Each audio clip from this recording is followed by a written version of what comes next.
dictating the wrap-up on the Butcher Benton package. I'm Lieutenant Dick Chasen.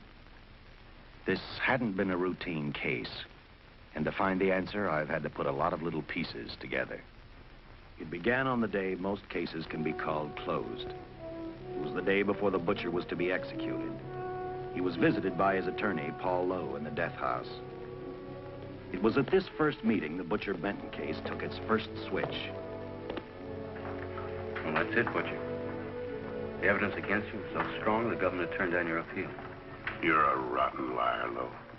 You started wrong, and now you're still trying to throw me curves. Look, I don't blame you for being edgy, but get this straight. I didn't double-cross you. I never worked harder for a client. You mean you never worked harder for a client to get him sentenced? You're a fool, Butcher. If you hadn't tried to double-cross Squeamy Ellis and Joe Marcelli, they wouldn't have turned state's evidence against you. But you had to get greedy. You wanted to keep the whole $600,000 for yourself. Well, the boys got sore, and I don't blame them. It was all your idea. You planned the whole job. You hired us. When you found out I'd staged the money, you decided it was time for me to die. You got those two crumbs to turn state's evidence on me. You stinking rotten mouthpiece. We both know that isn't true, Butcher. Now, look, what's the sense in not giving me the money? It's not going to do you any good.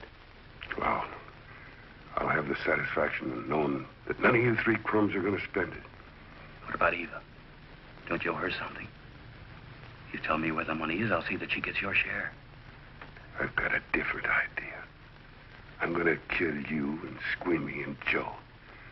Then I'll take care of Eva myself. You thick-headed ape, you're going to die tomorrow. Remember what I said. I'm going to get you, all three of you. Even for you, Butcher, that'd be quite a trick. So long, dead man. Remember what I said. I'm going to kill you, all three of you.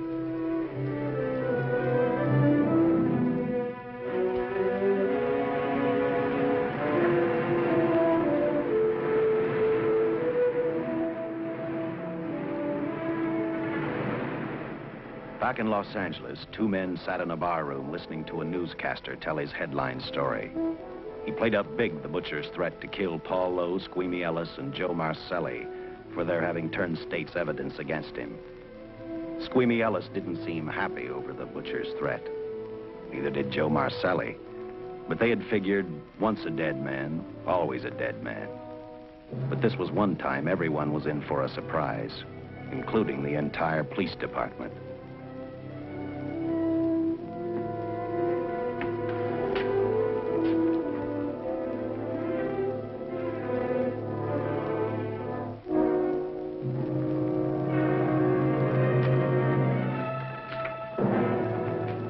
Seen the headlines, Captain? Teletype just came in from San Francisco. Butcher's execution is set for 5 o'clock this afternoon. And like the newspapers say, he still refuses to talk about that stolen money. Well, I still have hopes of coming up with something. That's what I dropped by for, Dick. With Butcher's execution, the department's marking it case closed. That means you'll be reassigned. We spent a whole year trying to break this case. As far as I'm concerned, Butcher's death is just the beginning. Of course, I can't prove it, but I think that Paul Lowe was the top man. And even though I have to keep working on it while off duty, I'm going to get Lowe, Squeamy Ellis, and Joe Marcelli. Okay, Lieutenant. Officially, I've taken you off of the case. Unofficially, I wish you luck. Do me a favor. Keep me posted. Will do. Thanks, John. I headed for Eva Martin. She worked in a local burlesque house. I'm a cop, and my job is to ask questions and get answers. So I decided I might as well start again with her.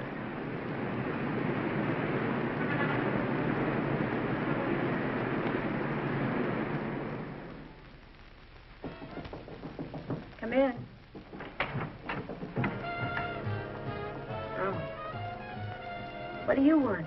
I'd like to talk to you. Talk? You're a cop, aren't you? That's a good question. I can't even find a 3-ton armored car, let alone the $600,000. And I've been on the case a year. I've told you, and I've told you, and I've told you. I don't know anything about the money. I never did. Benton's gonna be dead in a little while. I thought it might make a difference. I never knew anything about the money. Call me dumb. I didn't even know Charles was in the rackets until the trial. Now, take it easy, kid. You're on, Eva.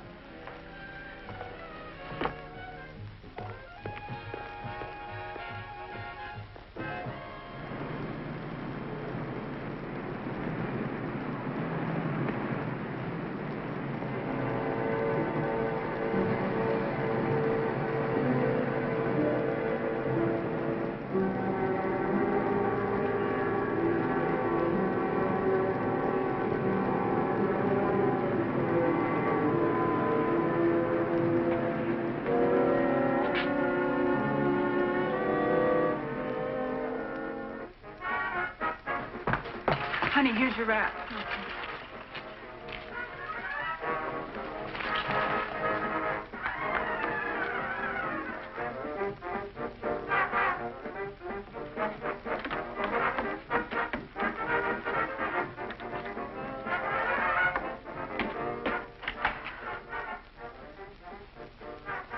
A few moments ago, Butcher Benton, without revealing the whereabouts of the $600,000 stolen in the armored car holdup, paid for his crimes against society in the gas chamber at San Quentin.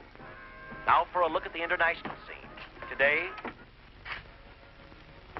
Come on, baby. Don't waste tears on Benton. I feel so badly about Charles. If I'd known, maybe I could have done something. How about a drink? We could both use it. I just can't drink while she's working. Boy, see.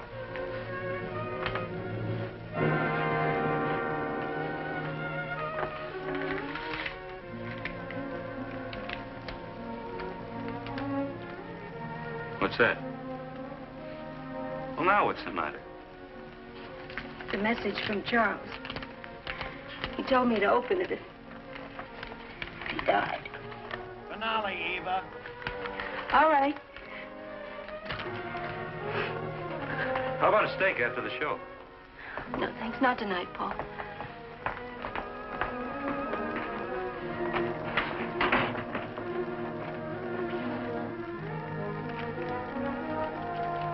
I didn't find out until much later, but Paul Lowe, in opening the letter the butcher had given Eva, found a map outlining a section of the city sewer system. And clearly identified was the spot where the butcher had hidden the stolen payroll. He replaced it with a $50 bill. I guess he figured $50 to gain $600,000 was not a bad day's work.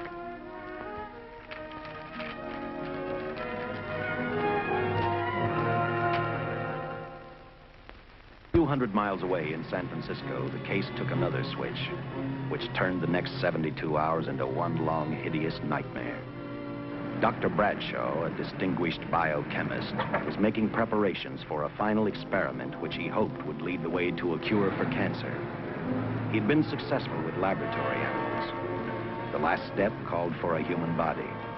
And Dr. Bradshaw's assistant quickly made a deal with a local mortuary and returned to the laboratory with the dead body of Butcher Benton.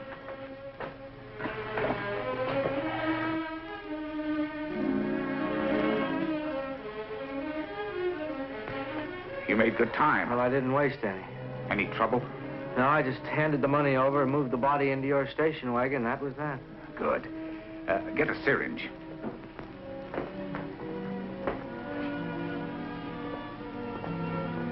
He's in good shape. Well, I hope so. We'll get other blood samples later. We'll run this one through fast. Right. Now wheel him into the machine and then raise him. Right.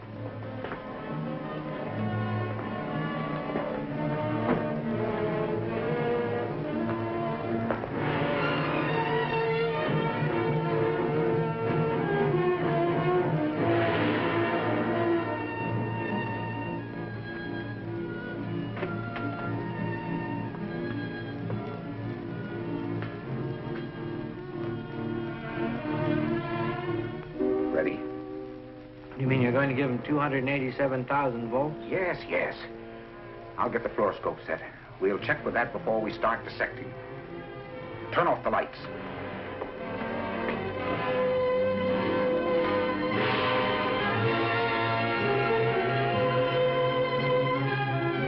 There you are, old boy. If you respond properly and my theory is sound, you'll be more famous dead than alive. Throw the switch.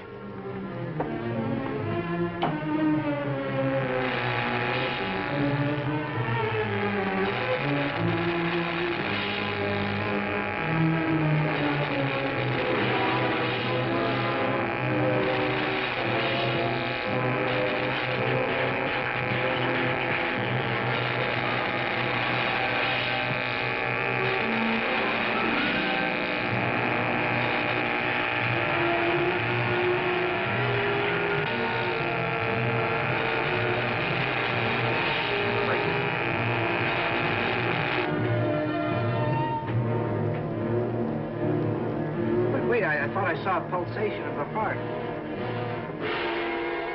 You're right. Dr. Bradshaw is beginning to breathe. You've brought this man back to life. No. The heart muscle has simply responded to a terrific electrical shock, that's all. Yes, but it does prove that the cells still function. Dr. Bradshaw, he is alive. A shock reaction, it can't last. His cells are multiplying now, if your theory is right. We could keep that reaction going longer. But it's worth a try. Get the body out.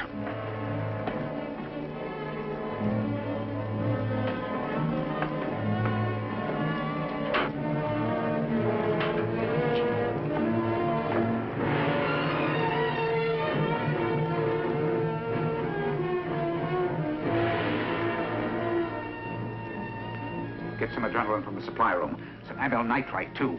Hurry, hurry.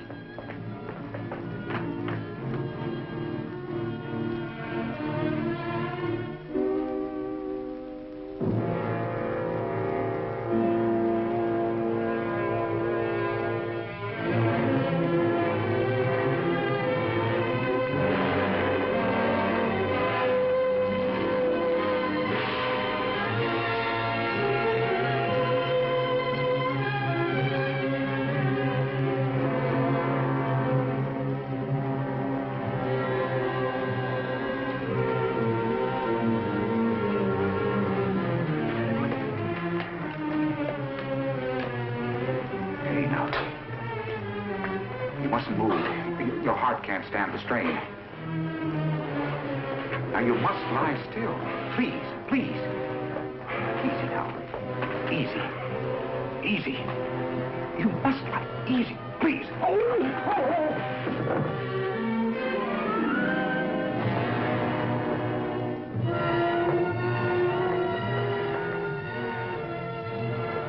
Dr. Bradshaw's experiment had given life back to the butcher. He tried to talk, but the electrical voltage had burned out his vocal cords. Yet it hadn't destroyed his brain. He knew who he was. He knew who he hated.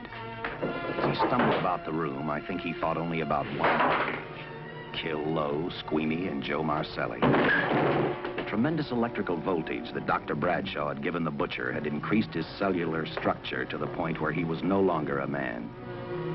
Dr. Bradshaw's experiment had created a vicious, brutal animal with an almost inconceivable amount of strength. Dr. Bradshaw must have believed the butcher's regained life would last for only a few minutes. Therefore, instead of calling for help, the doctor decided to handle his creation alone. Now, easy, Benton. Just relax. I'm a doctor. I want to try to help you. Do you understand me? You're in my laboratory. The execution was carried out and you were declared dead. I tried an experiment on you and brought you back to life, although I didn't intend that. Now, you've had a great shock. Now come and sit down. Now, be quiet. Now, come and sit down. Take it easy. That's the boy. That's it.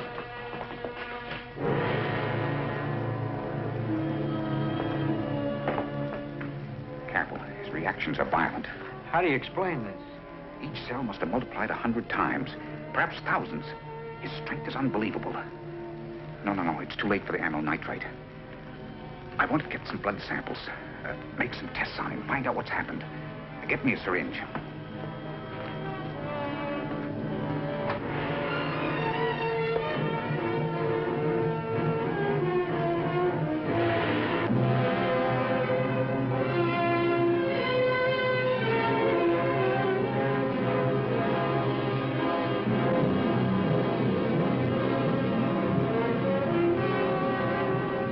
Why won't the needle penetrate the skin? Tissue must be nearly a solid mass of cells. How are we going to get the blood sample? Surgically, perhaps.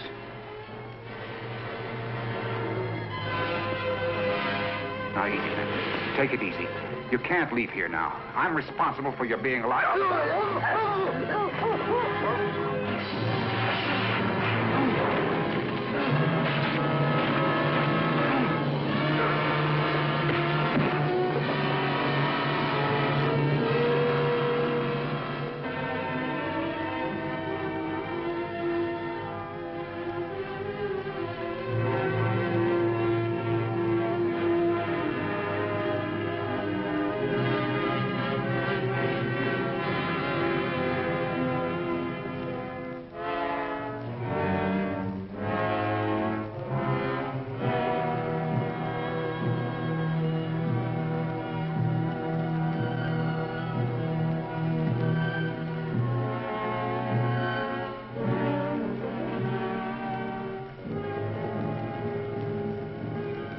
Towards the end of this case, Captain Lauder and I found out the doctor and his assistant had been murdered.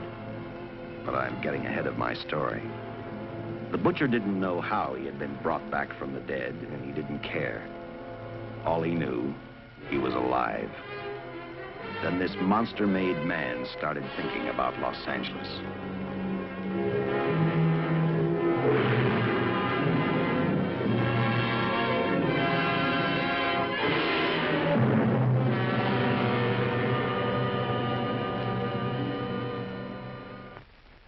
On that very in Los Angeles, I decided to stop playing detective for a little while. I went to the burlesque house to ask Eva to have dinner with me. After all, the butcher was dead, and if I got lucky, sooner or later, I figured Paul Lowe would lead me to the stolen payroll. In a way, that possibility made me even feel better. It's not fair to watch the show from backstage. Next time, I'll pay admission. I take it by that remark you like my routine. Yeah, you're pretty good. What I can't figure out, though, is why you stay in a place like this. It shouldn't be hard for someone like you to get a job in a class spot. If you weren't a detective, I'd be willing to bet with a line like that your next remark would be, how about dinner? Well, not exactly dinner, but a hamburger might be a good idea. If you're asking in an official capacity, I can't say no. I'm off duty. For the past 6 months, all I've ever called you is Lieutenant Chasen. Do you have a first name? Dick. Give me 10 minutes for a quick change, because you just made yourself a date, Lieutenant. I mean, Dick.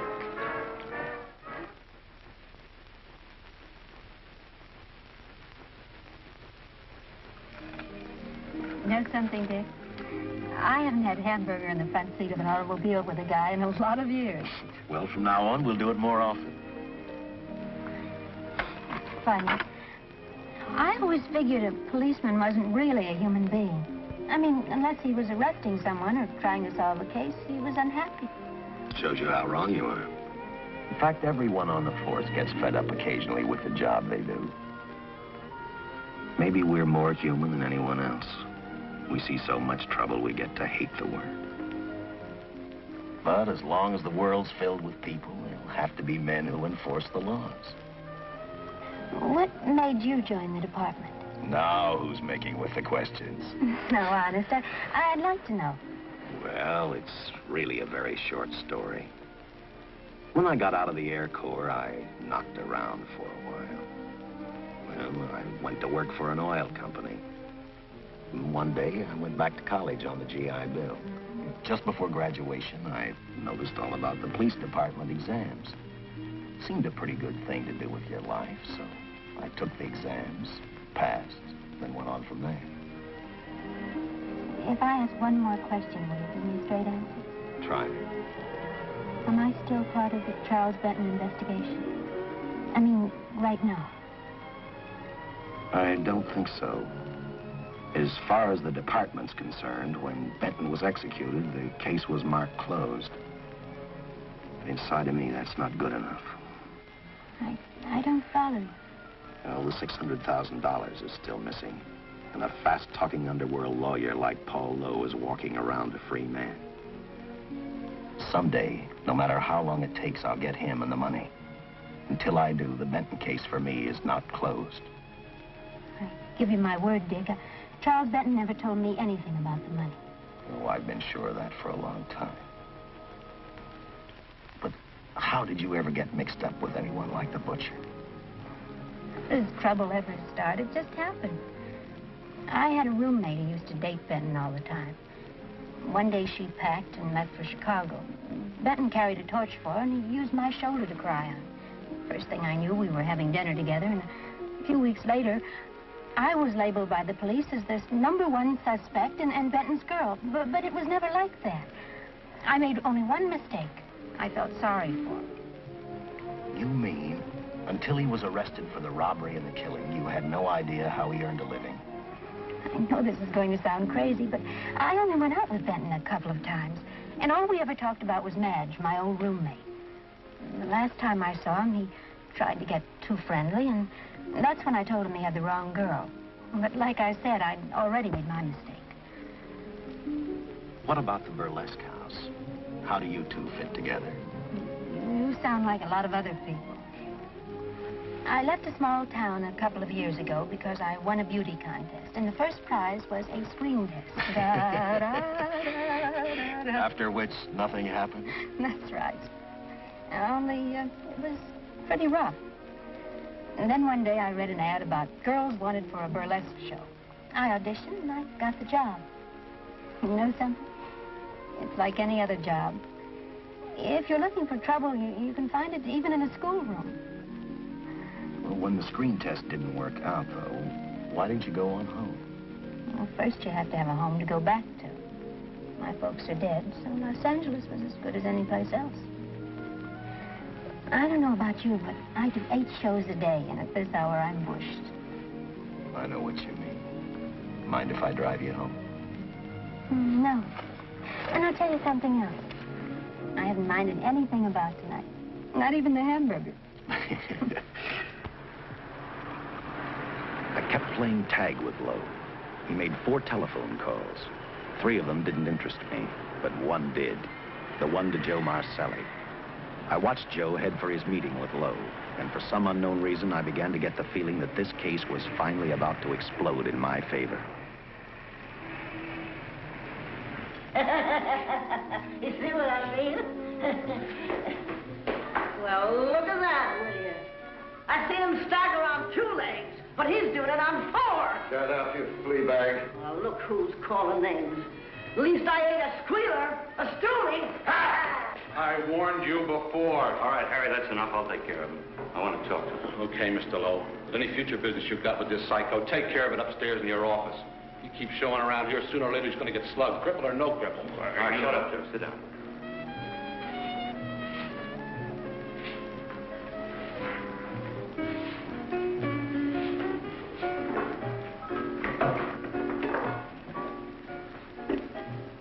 I need a shot. Bad. You'll get one after I've talked to you. You sober enough to understand? Yeah, I run out of dough. No wonder. Look at you. Used to be the best torch man in town. Now I don't think you could crack a safe if you knew the combination. No jobs. Nobody wants me since I turned stakes on Benton. That's your doing. You told me. All right, quit crying. I got a job for you. If you can stay off that stuff long enough. You know I can if I got a job. How much? What is it? There's $2 grand in it for you. Where? Right near where he pulled the job. Interested? $2 grand ain't much out of 600,000. There'll be other expenses. Besides, that money's plenty of it. Now, you want it, or do I get another boy? I'll do it. How soon do you want me to go to work? Set it up for tomorrow night. Call Call me before noon. I'm going to the races. 1. And that's all. The job's over.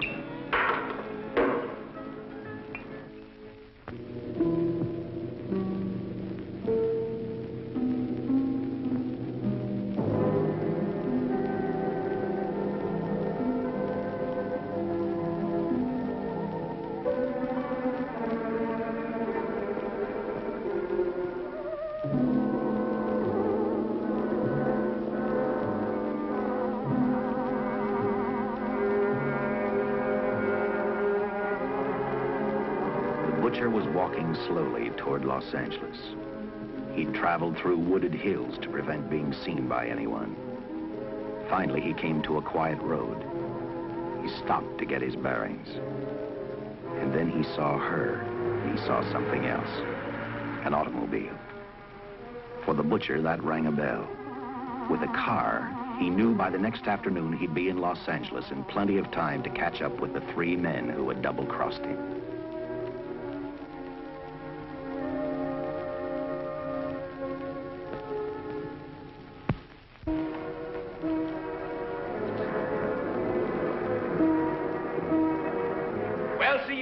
Gentleman to be helping strangers in distress. I hope you don't mind me using the babe here as bait. Quite a dish, isn't she? But that's what she gets paid for. Bait, that is. Yes, sir. She's a real shaker artist of my outfit. Carnival man myself. Just call me Connie. Yeah. Well, friend, we're in a little bit of difficulty here. Got a flat tire, brand new car, no tools in the back. Why, some of these dealers make my carnival grifters look like babes in the woods.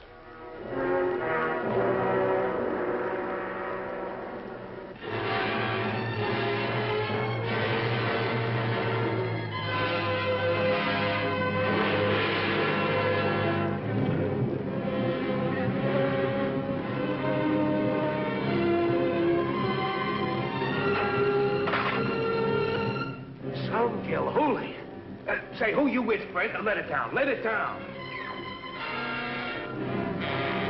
No matter who you with, friend, believe me, I can do better for both of us. I'll make a fortune for the both of us.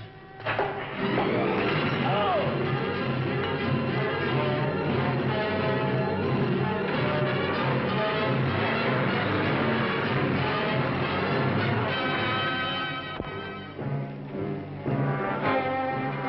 An hour later, the San Francisco Police Department sent out an APB. Squads were sent to various parts of the countryside.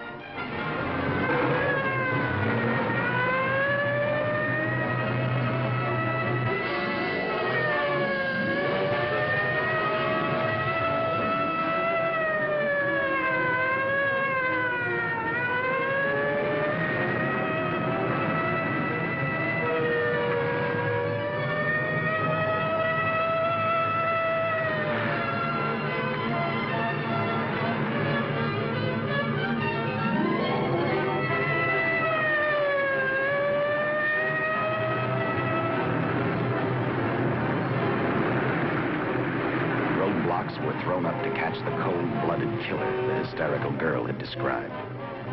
Each squad kept reporting back to Central Headquarters, and each of their stories was the same.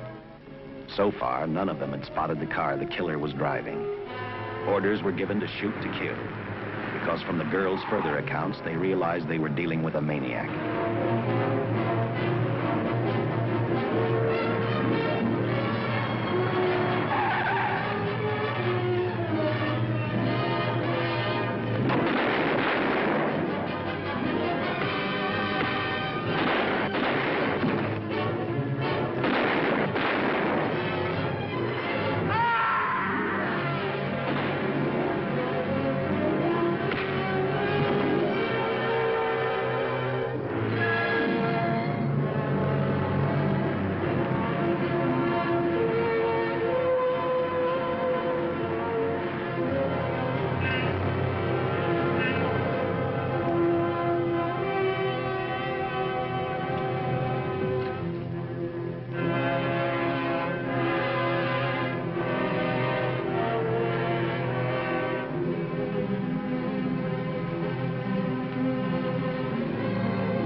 I trust that this information will answer all of your questions. If I can be of any further service, let me know. Sincerely, J.I. Louder, Captain Police, L.A. Here's another all points from CHP, Captain.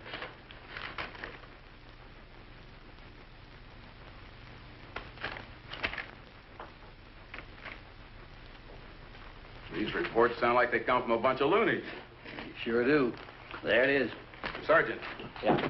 I want Lieutenant Chasen to look these over as soon as he comes in. All right, Captain. The next morning, I read the stories of the brutal murder of the 2 police officers. I also read the witness's statement about the bullets having no effect upon the killer. I felt sorry for the witness, and I thought about how easily a person's mind can become confused when suddenly they receive a brutal shock. I didn't believe a man existed who could not be stopped by a slug from a .45. Good morning, Captain. You and the rest of the force are going on 24-hour duty. Seen the headlines? You mean this guy that's running amok up north? Yeah, the latest report, he's killed 2 police officers. Made a getaway in a green coupe heading south. I've got a hunch this killer's gonna be our baby. He could be in town right now. Yeah. You better get started, Lieutenant. Okay. Any new leads on that hold-up money? I think the girl can probably be counted out. If any of the others are wise, they're keeping mighty quiet. Let it ride for now. The whole force is going to be on the spot until we catch this killer. Newspapers will have a field day.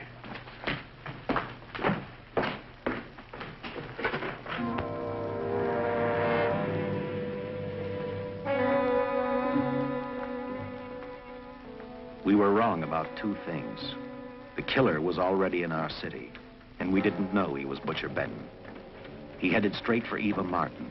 He went to her dressing room to get back the map he had left in the envelope with her.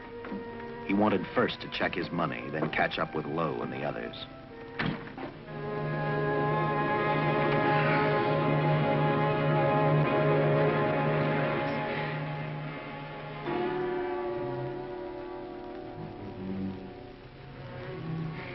Can't be.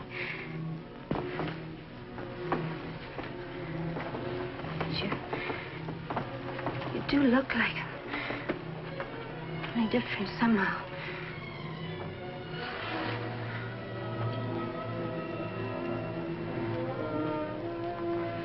It is you. Why didn't somebody tell me? What's happened, Charles? Those look like bullet holes. Are they?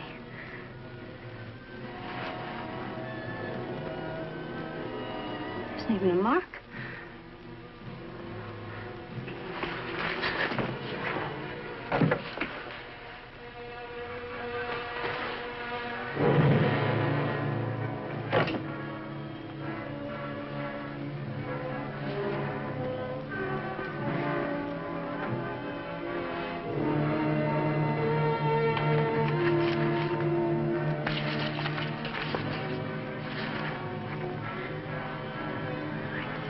I opened it like you told me. I found the $50. I didn't know why you left him. Oh, Paul didn't know why he was here.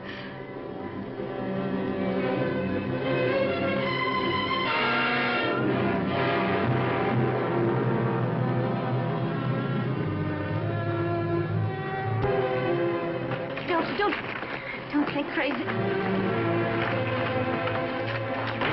The name of Paul triggered his hate. He left her dressing room and started for Squeamy Ellis and Joe Marcelli's place.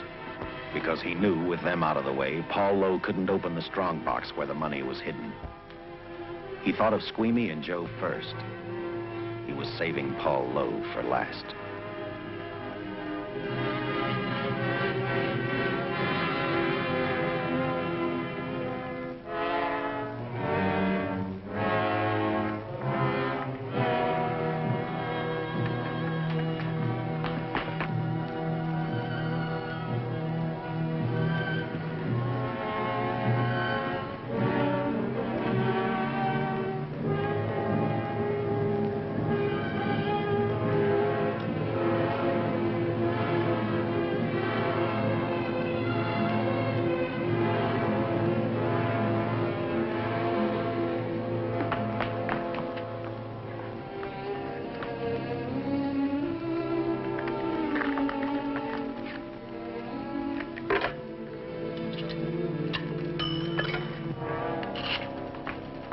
Eva, can I borrow your eyebrow pencil?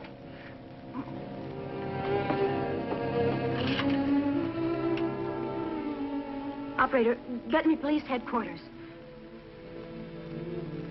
Lieutenant Chasen, please. When do you expect him?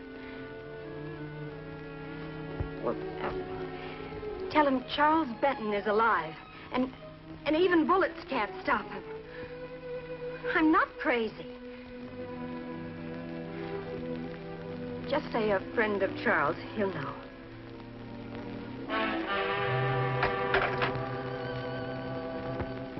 She tried to tell him the butcher was alive and on his way over to kill him. Squeamy didn't believe her, and in a way you couldn't blame him. Who in their right mind would believe a man had returned from the dead? What Squeamy actually believed was that the butcher, before his execution, had hired a killer to carry out his threat.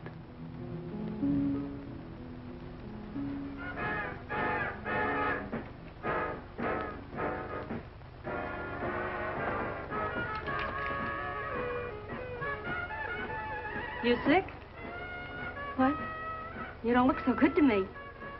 10 minutes, Eva. All right. Say, Eva, I could take over the matinee trick for you. What? It's easy. Look, Eva, I can do it. Da-ba-do-do-do-do. Oh, I'm... Francine, I just thought of something. Yeah? Eva agreed to let Francine do the show. She hoped she'd be able to interrupt the butcher before he arrived at Squeamy's hotel. Or, failing that, at least be able to warn him to stay out of sight. You wanted me, Captain? Yeah, I just had a rundown on those fingerprints of the stolen car up north. We got nothing on the driver who was killed or the woman with him. Take a good look at these. There's something funny about these. Yeah. And the boys in the lab can't figure it out either. Those are the killers. They were found on the steering wheel. Looked like they'd been stamped in with a steel die. They sure do. These are Butcher Benton's. What? Well, they look the same to me. How do the lab boys explain that? They don't. Their best guess is a twin brother. An identical twin could have the same pattern of whorls with only slight variations. Ever hear of the butcher having a twin brother? No. Even if he did, it wouldn't explain these freak prints. You didn't pick up your message, Lieutenant. Some wacky dame calls you. And she says Charles Benton is alive, and bullets won't stop him. If we buy the twin theory... Who was she? Where'd she see him? Well, she wouldn't leave her name.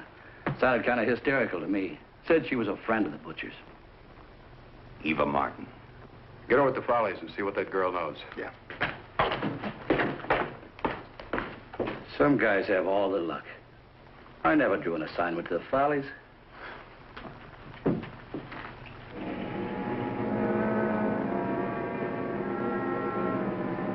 Meanwhile, the butcher headed for Squeamy's hotel. He didn't seem to be in any particular hurry. Actually, he seemed like any normal person, on his way to work or on his way home.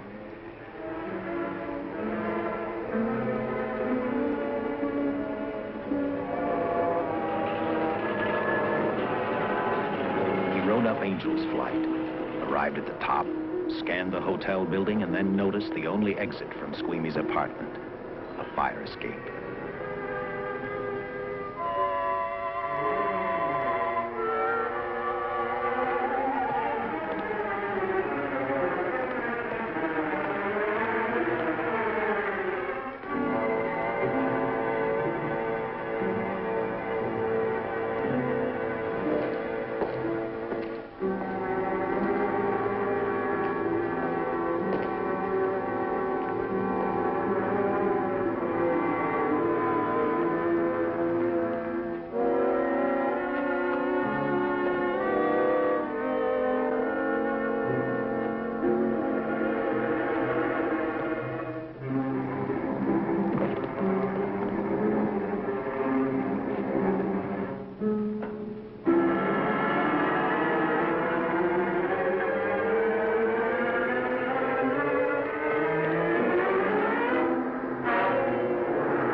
The butcher was figuring his next step. And as he looked at the dead cop, he thought about Paul Lowe, the next man on his list. Seen Joe Marcelli? Not since last night when I told him I didn't want him around here no more. Give me a shot.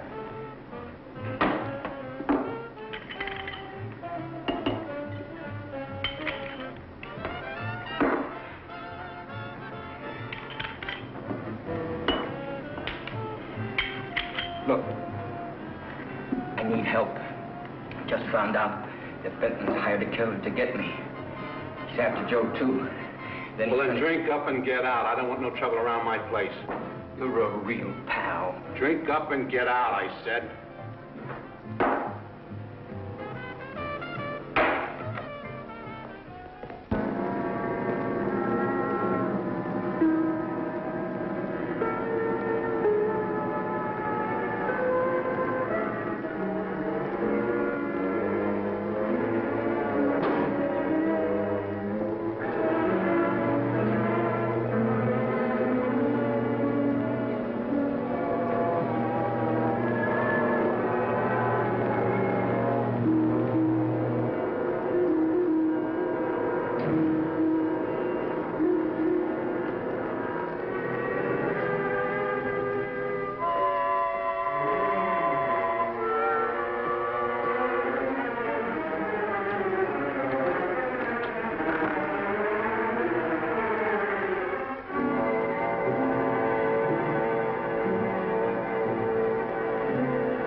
Operator, get me the police.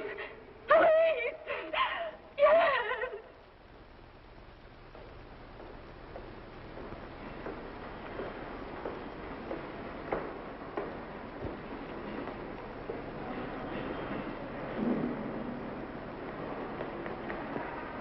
What's happened? A guy named Squeamy got thrown from the 5th floor. He's deader than a mackerel. Customer of mine. You mean Squeamy Ellis? Yeah, that's it. Just Squeamy. No one else was killed. Ain't one enough?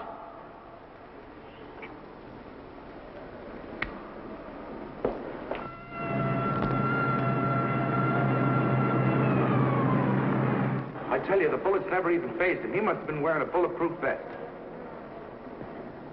God help us when the papers get a hold of this. Keep an officer on duty here till you hear from me.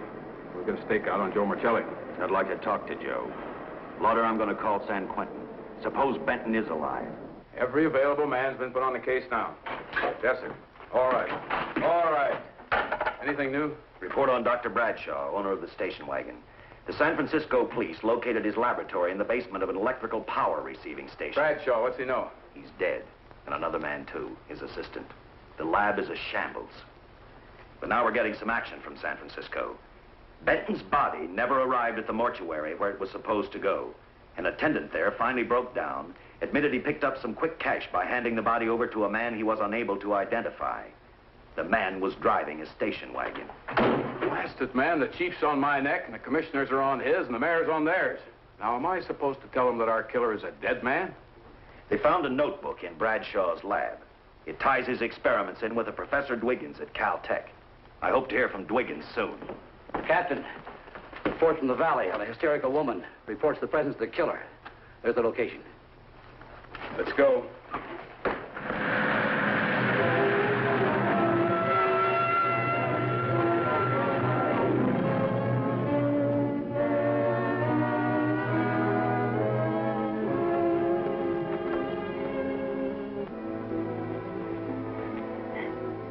You and your boyfriend had a little fight, and he got out of the car to take a walk. You noticed as he walked down toward the sump area in the direction where you'd seen those lights a short while before. What happened then, miss? Please try to tell us. Well, I just sat there a few minutes, I guess. I was pretty mad. Then there was a loud crash, like heavy metal, sort of, from down here. I got out of the car to get a better look. I heard Jimmy cry out something. I couldn't make out the words. Then down here, in a patch of light, was Jimmy. And coming toward him was this man. Big man. Lifted Jimmy up over his head like he didn't weigh a thing. Jimmy screamed. Just once, before he broke Jimmy's back. I heard it snap that far away. Then I started running till I found this house. They let me use the phone. Thank you, mate. We'll see that you get home now. O'Malley, see that the young lady gets home all right. Paul Lowe, while driving to his office, heard a radio commentator report the murder of Joe Marcelli. And what shocked him most was when the broadcast identified the killer as possibly being the butcher. Lowe headed straight for Eva Martin at the Burlesque Theater. Oh, you gave me a start, Mr. Lowe. What are you doing here? Where's Eva? Oh, I'm taking her place. I'm going to wear her costume. What's it to you? I asked you, where's Eva? Hey, don't get physical. And watch your tone of voice, Buster. I told you. Little Eva isn't here. I can see that for myself. Where is she? She's at police headquarters. That's where she is. Yes, sir. No, sir. Captain Lauder's still with the mayor. The killer dropped out of sight. He was last seen in the Hollywood area. Yes, sir. We know he's dangerous. Every angle's being covered. Yes, sir. I'll tell him.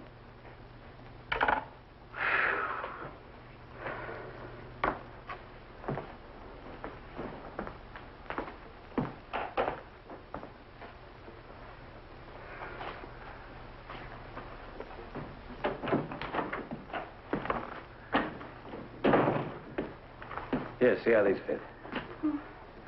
Low heels. I'm sorry. It's the best our wardrobe department can afford. Any idea how soon the captain will be back? Now, look, I'm going to see the captain if I have to wait here all night. Paul. Charles killed Squeamy and Joe. Joe, too? Benton? He's alive. I saw him, but nobody will believe me. I'm checking it. My guess is whoever killed them is on the trail of the money, Lowe. Now, maybe you better start talking if you know anything about it. I don't know anything. Did the butcher have a brother? No brother. It was Charles. I saw the tattoo on his arm. Look, I demand police protection. Where's the money, Lowe? You heard me. I demand protection. I know my rights. We put stakeouts on your office and home. Well, that's not enough. It's enough as far as we're concerned.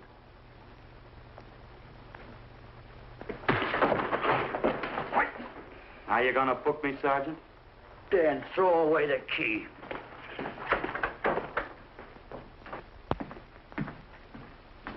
Thank you. Come up with anything yet, Dick? Oh, we've checked every hotel, motel, and rooming house in town. We've run a cross-check on every hangout Butcher ever used. Net results, blank. This is incredible. We not only discover a dead man turned killer, but it's beginning to look like he plays ghost, too. He's somewhere in this city, and if we have to take it apart brick by brick, we've got to get him. I may be way off, but I think Paul Lowe could tell us a lot. Maybe. But it's a cinch he's not going to. Well, suppose he had no alternative. You better grab some coffee. Your mind's beginning to play tricks on you. No, now, wait a minute. When Lowe came to us for police protection, it was because he was scared stiff the Butcher would add him to the list of Squeamy Ellis and Joe Marcelli. Go on. It figures, too. When he slugged the sergeant, he knew we'd book him right away. Oh, this Lowe's a pretty cute character. But we can play the same game. You mean we'll threaten to release him? Well, not exactly. You tell him you realize that he was excited, that throwing the punch was accidental. Tell him we're not going to make a charge, that he's completely released. Lieutenant, you know we can't do that. Lowell made his first mistake when he hit the sergeant, and that'll get him a year. As far as the department's concerned, at least it's a small victory. If my hunch is right, Lowe won't want to be on the streets with the Butcher looking for him. And he may talk, and talk a lot. Enough maybe for us to get rid of him permanently. Even lead us to the Butcher. If he's frightened enough, that might work. But if it doesn't... No, Dick, I'm not going to release him. I want him out of my way so bad I can taste it, but not bad enough to be responsible for getting him killed. The good thing about that, Captain, is the fact we know it, but Lowe doesn't. Let's give it a try. All right, Lowe. Come on out. I think you'll find everything in there. You're free to go, Mr. Lowell. Wait a minute. Who do you think you're kidding? You arrested me for assaulting an officer. Court, I'll plead guilty. With luck, I might get off with 6 months. For a lawyer, you're forgetting a very important point. If no charge is made, there's no trial.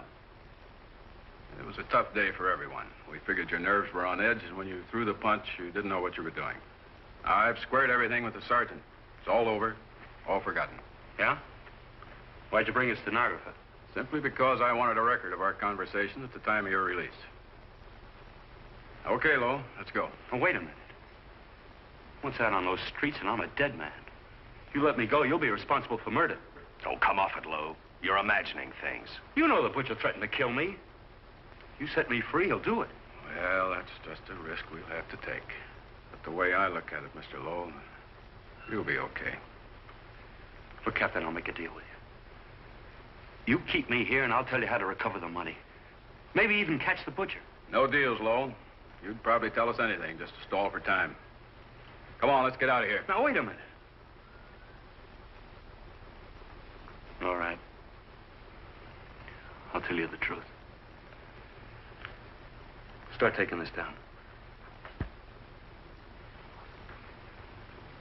I, Paul Lowe,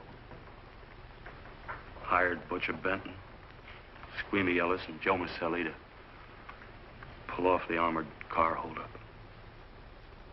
And then Lowe continued with his confession. He told us about finding the map. He showed us the exact location of where the Butcher had hidden the stolen payroll.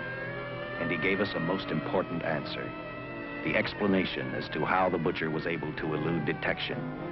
His means of escape was the sewer system beneath our city.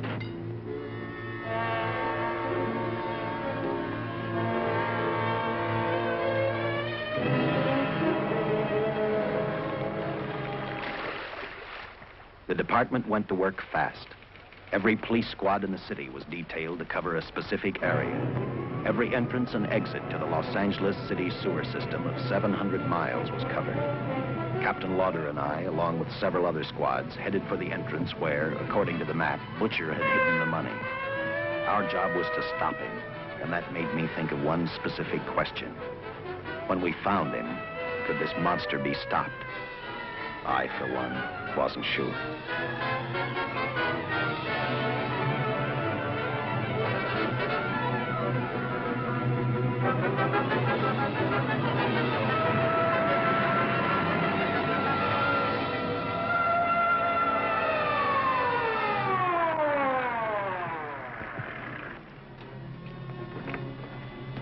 Everything all set, Lieutenant?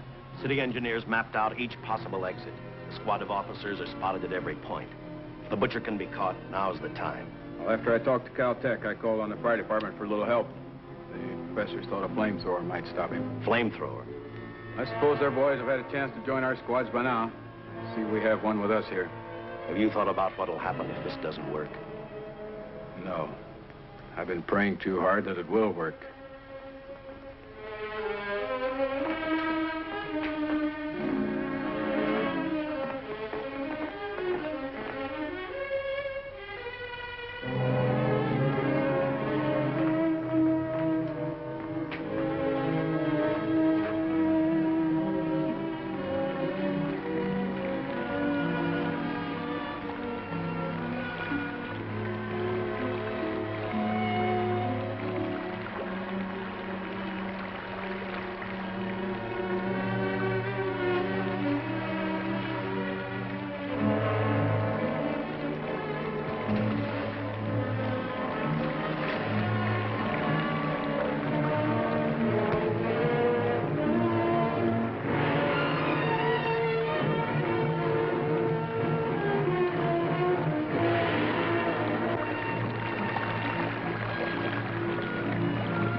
This is where we split up.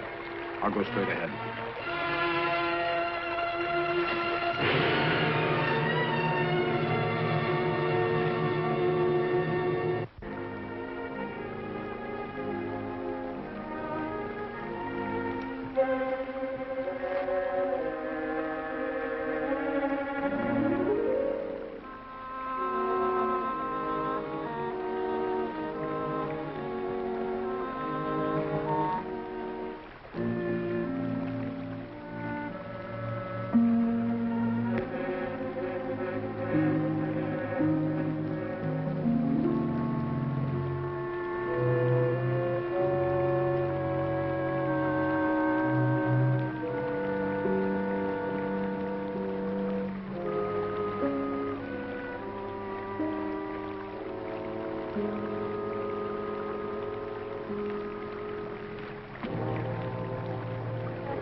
This map's right. We're off our course.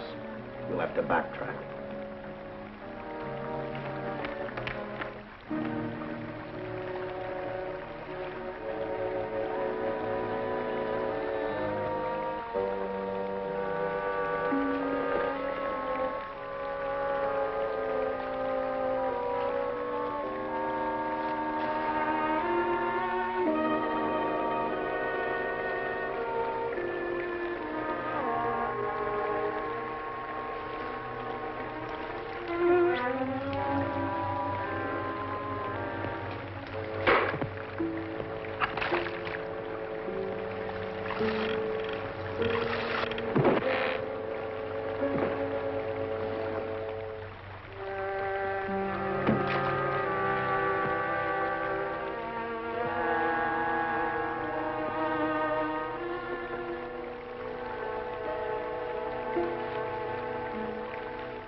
him have it.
And the tremendous shock of electricity that brought the butcher back to life destroyed him.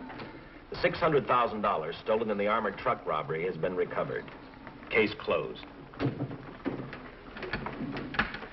Well, here are the scientist's comments for your records. I had to fill in a few spots with my own guesses, but I guess that's about the size of it. Did you get any sleep? Oh, some. Not much. How's the girl today? Well, I called the hospital about an hour ago. She'd gone. Gone? Where? She told them she was a working girl and that she'd been away from the job too long already. Quite a girl. Yeah. Say, how about that time off I've got coming? 48 hours, beginning right now. Get some rest, Dick.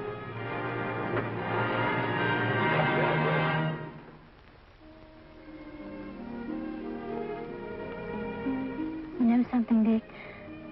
The past 72 hours seem like a bad dream. That rest in the hospital today really gave me a new lease on life.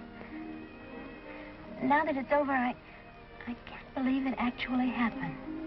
The important thing is to remember it is all over. I suppose you'll be assigned to another case. I'll have to give up hamburgers in the front seat of the car for steaks in a restaurant. No. I've thought about that. In fact, I decided to do something about it. I started by talking the captain into a short holiday. And just about an hour ago, I got you fired. What? What did you do that for? I figured that being my wife would take up all of your time. Even if I wanted to say no, I couldn't. You're not supposed to say no to a detective. I figured that, too.